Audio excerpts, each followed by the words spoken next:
akala ko dun sa video, focus ko yung puno, di ba?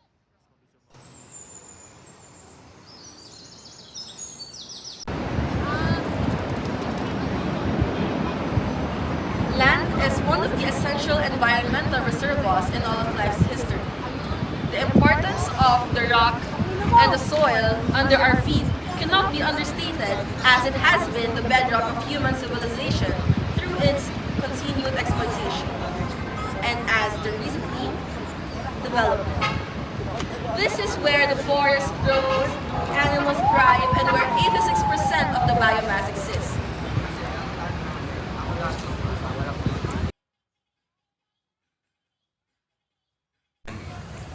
And through the land are the biogeochemical cycles that help maintain the condition in which life can exist. The water cycle is the continuous movement of water through the land, air, and the sea. It is a system of flows and stores. Its movement and activity are requirements for the existence of all flora and fauna. In the ocean, it can evaporate into the atmosphere, condense into the clouds, and precipitate onto land, where it can flow either back to the sea, into the smooth lake, or infiltrate and relocate through the ground, or be either intercepted and consumed by the plants.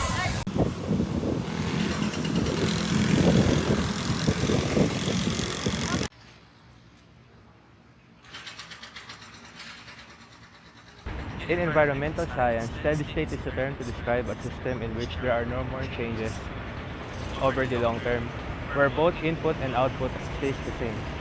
A lake is a steady state wetland where water flows into it through rain or river coming from higher elevations and out of it via river flow or evaporation. This idea of steady state can be entirely connected through the water cycle, as there can never be more or less water on the earth as there is now.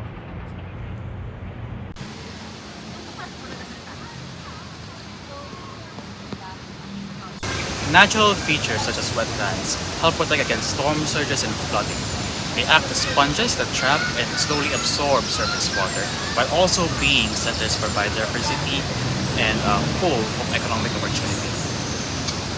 Lakes, swamps, and rivers have been critical to development and survival of human communities, but also being of huge cultural and historical significance over the ages. That is why wetland conservation has been a huge goal for some government agencies through their importance of saving lives by mitigating floods and improving them through the industries they provide. But only if these systems are preserved and taken care of.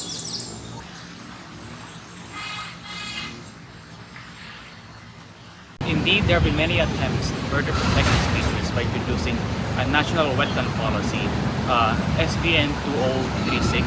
It is an act establishing a national wetland policy. Still, the bill has been stuck in the legislature for nearly 2 years. This shows even if we had the means and the will to preserve the environment, we would achieve nothing without proper leadership.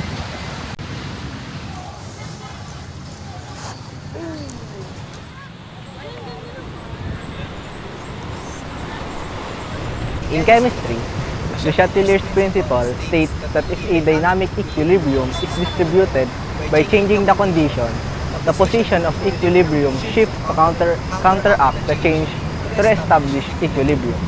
In an ecological context, there will be systems in place for the biological cycle to balance out and maintain the environmental status quo that has allowed life to exist in the first place.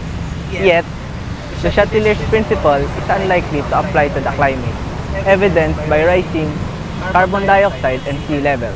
The Earth is unlikely to balance out our mistakes without human intervention. Humans are often compared to invasive species, and why shouldn't we? Every environment we've been in, we've overturned for our own purposes, for our species to propagate at the cost of everything else. Built dams to keep us safe while destroying ecosystems. Through our factories, we release byproducts that turn our water into poison. This brings us to our last point. In biology, we have this concept called epigenetics. It tries to answer the question of, are we who we are because of purely genetics, or are we a product of our own environment? Epigenetics eludes both. Both positive and negative experiences creates an epigenetic signature to the genes, which affects the development of an individual throughout their own life. That is why we hope that the tragedy of declining ecosystem biodiversity, worsening water quality, and increasing temperature will make you realize that the environment which we have grown up in will change forever without our intervention. The next generation will be permanently affected by what we do to our environment. Floods may be a massive problem today, but we should be mindful of the effects of what our solutions may bring for tomorrow.